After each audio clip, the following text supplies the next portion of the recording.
Magandang hapon mga master. Kung gusto nyo pumunta na dito sa Baclaran, pasyal na kayo dito. Marami na kayo mabibili dito.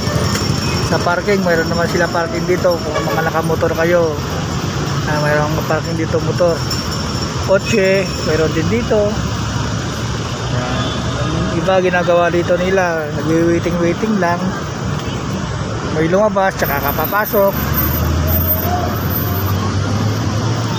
Tayo ngayon sa harap ng simbahan ng Baclaran. Marami na mga tao dito mga master. Pasyal na kayo dito. Sama nyo yung mga pamilya nyo. Isang paalala lang mga master, pag kayo pumunta man dito sa Baclaran, maging aware lang kayo sa inyong mga gamit.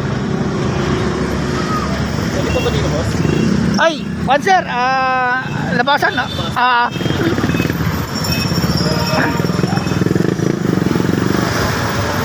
Aware lang kayo sa mga gamit yung mga master. Kasi dito sa Baclaran, alam mo na, kahit sino dito, marami, alam nyo naman dito sa Baclaran. Isa lang ang pinapayo ko, pag nagpunta man kayo dito, ingat lang. Handa lang kayo sa mga kagamitan nyo, cellphone, bag, kahit maaari yung mga bag nyo, lagay sa harap. Pasyal lang kayo dito mga master.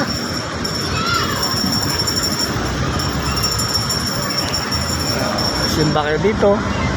Halo doon sa likod doon master, mga master doon, sa dulo doon, dahil mabibili doon, mga damit, mumura lang mga master.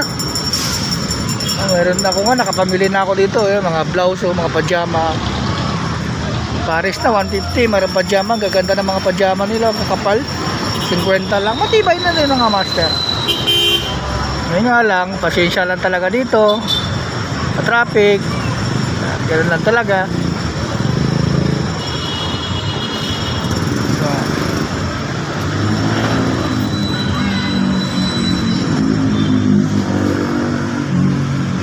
Lalo dito mga master, pag Sabado Linggo, lalo pag Linggo, napakaraming tao din mga motor master, mga kamotor naman kayo dito, parking naman ng motor, wala problema.